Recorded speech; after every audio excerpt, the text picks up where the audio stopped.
Remind one thing, లైఫ్లో ఏమున్నా లేకపోయినా పోయినా సరే ఎప్పుడు ఒకలానే ఉండడం నేర్చుకోండి. డబ్బులు ఈ రోజు ఉంటే రేపు పోతాయి. జాబ్ కూడా ఏది పర్మనెంట్ కాదు. మనుషులు కూడా మన లైఫ్లో శాశ్వతం కాదు.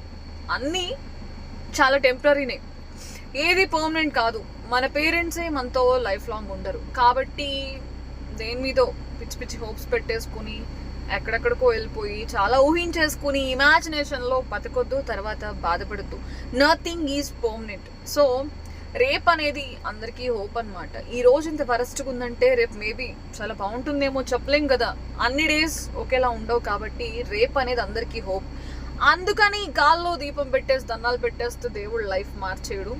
నీ లైఫ్కి సంబంధించి నువ్వు ప్రాసెస్ చేస్తేనే నీ లైఫ్లో ప్రోగ్రెస్ ఉంటుంది. లేకపోతే ఇలా మొఖముఖాలు చూసుకోవడం ఎదురుగా కూర్చొని తర్వాత నేను చెప్పడం ఎందుకు, నీకే క్లారిటీ ఉంటుంది కదా.